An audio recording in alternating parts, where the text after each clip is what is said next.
Baik, Assalamualaikum warahmatullahi wabarakatuh.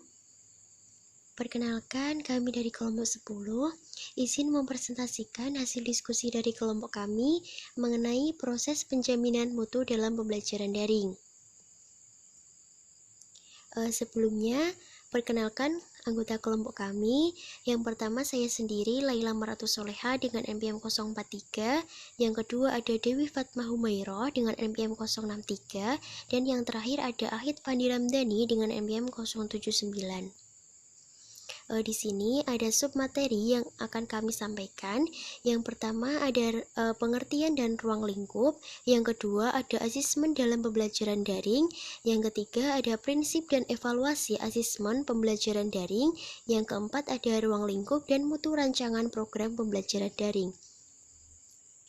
Yang pertama yaitu ruang lingkup dan mutu rancangan program pembelajaran daring. Asesmen merupakan proses pengumpulan, interpretasi, dan sintesis informasi untuk mengambil keputusan. Pengambilan keputusan dalam asesmen dilakukan berdasarkan data yang diperoleh dari hasil pengukuran atau berupa data kuantitatif dipadu dengan data kualitatif yang diperoleh dari hasil pengamatan. Nah, evaluasi program pembelajaran merupakan evaluasi terhadap keseluruhan komponen program pembelajaran, mulai perencanaan program pembelajaran, termasuk kurikulum dan penilaian atau asesmen, serta pelaksanaannya, pengadaan dan peningkatan kemampuan dosen, manajemen pendidikan, dan reformasi pendidikan secara keseluruhan. Yang kedua, ada asesmen dalam pembelajaran daring. Asesmen dalam pembelajaran daring merupakan proses penilaian yang dilakukan oleh dosen untuk menilai proses dan hasil belajar mahasiswa yang belajar melalui pembelajaran daring. Ada 3 kegiatan asesmen penting yang dilakukan oleh dosen selama pembelajaran daring. Asesmen yang dilakukan oleh mahasiswa sendiri melalui asesmen mandiri atau self-assessment. Asesmen ini bertujuan memberi kesempatan kepada mahasiswa untuk mengukur kemampuan diri sendiri dengan cara mengerjakan semua latihan dan asesmen formatif yang tersedia di bahan ajar. Yang kedua ada asesmen yang dilakukan untuk mengukur proses dan hasil belajar mahasiswa. Asesmen ini dimaksudkan untuk mengukur capaian hasil belajar mahasiswa atau asesmen sumatif. Yang ketiga yaitu mengolah skor hasil asesmen untuk menentukan nilai akhir mata kuliah.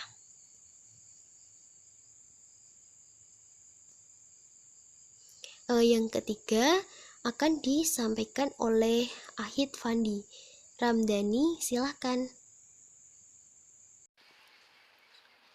Slide selanjutnya adalah prinsip dan evaluasi asesmen pembelajaran daring. Asesmen dalam pembelajaran daring merupakan proses penilaian yang dilakukan oleh dosen untuk menilai proses dan hasil belajar mahasiswa yang belajar melalui pembelajaran daring. Ada 3 kegiatan asesmen penting dilakukan oleh dosen selama pembelajaran daring. Asesmen yang dilakukan oleh mahasiswa sendiri melalui asesmen mandiri atau self-assessment. Asesmen ini bertujuan memberikan kesempatan kepada mahasiswa untuk mengukur kemampuan diri sendiri dengan cara mengerjakan semua latihan dan asesmen formatif yang tersedia di bahan ajar. Asesmen yang dilakukan untuk mengukur proses dan hasil belajar mahasiswa. Asesmen dimaksudkan untuk mengukur capaian hasil belajar mahasiswa, asesmen sumatif. Mengolah skor hasil asesmen untuk menentukan nilai akhir mata kuliah. Yang keempat, ruang lingkup dan mutu rancangan pembelajaran daring. 1. Ruang lingkup asesmen dalam pembelajaran daring meliputi A. Penyiapan instrumen asesmen mandiri yang berupa latihan atau pemberian kuis serta pengembangan asesmen formatif yang memenuhi syarat sebagai asesmen yang baik. B. Penyiapan instrumen untuk mengukur hasil belajar mahasiswa yang dapat berupa instrumen untuk tugas, unjuk kerja, portofolio, ujian tengah semester dan atau ujian akhir semester. C. Pelaksanaan asesmen. D. Hasil asesmen. Yang kedua, ruang lingkup evaluasi pembelajaran daring meliputi A. Pengembangan desain untuk mengevaluasi komponen yang terdiri dari 1. Perencanaan program, 2. Pelaksanaan program, 3. Hasil program, dan pengelolaan program pembelajaran daring, serta kepuasan mahasiswa terhadap program pembelajaran daring. Yang B. Pengembangan instrumen untuk mengevaluasi kelima komponen program tersebut. C. Pelaksanaan evaluasi. D. Pengolahan dan analisis data. E. Pelaporan hasil evaluasi. Yang F. Mutu dan rancangan asesmen daring. Asesmen mandiri yaitu latihan atau kuis. Instrumen harus dikonstruksi dengan baik. Instrumen harus dapat digunakan untuk menguatkan konsep yang telah dipelajari mahasiswa. Yang kedua, asesmen formatif. Instrumen harus dikonstruksi dengan baik, dapat digunakan untuk mengidentifikasi kesulitan belajar yang dialami siswa. C. Dilengkapi dengan kunci atau pedoman penskoran. D. Dilengkapi dengan cara menghitung tingkat penguasaan materi mahasiswa. E. Dilengkapi dengan petunjuk untuk memperbaiki kelemahan belajar mahasiswa. Asesmen hasil belajar mahasiswa itu tugas, unjuk kerja, portofolio, mind map, tes, UAS. Evaluasi program pembelajaran daring, perencanaan, pelaksanaan proses, dan pengelolaan pembelajaran daring.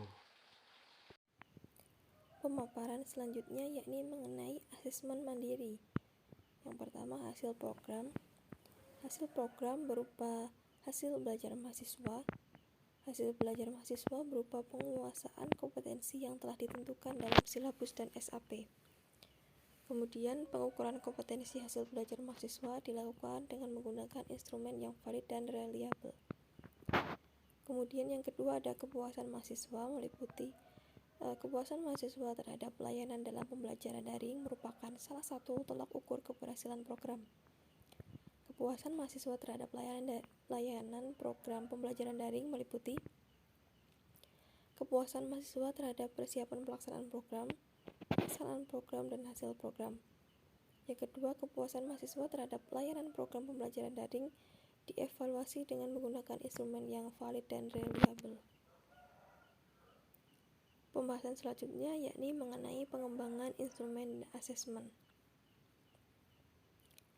Aspek yang dievaluasi pada asesmen mandiri yakni yang pertama ada latihan dan atau kuis. Latihan dan atau kuis dikonstruksi dengan jelas dan tegas sehingga tidak ada salah tafsir. Kemudian latihan dan kuis tidak digunakan untuk latihan dan atau kuis dapat digunakan untuk menguatkan konsep yang telah dipelajari mahasiswa. Kemudian ada asesmen formatif. Asesmen formatif dikonstruksi sesuai dengan aturan tata tulis instrumen yang baik. Asesmen formatif dapat digunakan untuk mengidentifikasi konsep yang belum dipahami oleh mahasiswa. Kemudian pernyataan selanjutnya mengenai pilihan yang sesuai, yakni A. Jika asesmen formatif dalam bentuk tes pilihan ganda, maka telah dilengkapi dengan kunci jawaban. Jika asesmen formatif berupa bentuk tes uraian, maka telah dilengkapi dengan pedoman penskoran. Kemudian jika asesmen formatif dalam bentuk unjuk kerja atau portofolio, maka telah dilengkapi dengan rubrik. Kemudian asesmen formatif dilengkapi dengan cara menghitung tingkat penguasaan materi mahasiswa. Asesmen formatif dilengkapi dengan petunjuk untuk memperbaiki kelemahan belajar mahasiswa.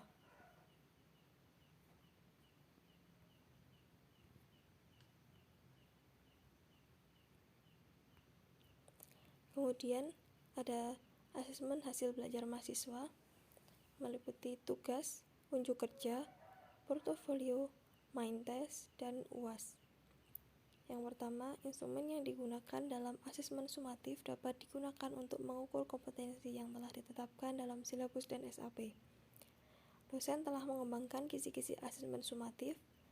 Kemudian, instrumen asesmen sumatif dikembangkan berdasarkan kisi-kisi. Instrumen asesmen sumatif telah dikonstruksi berdasarkan aturan tata tulis pengembangan instrumen yang baik. Asesmen sumatif dilaksanakan dengan pengawasan yang ketat.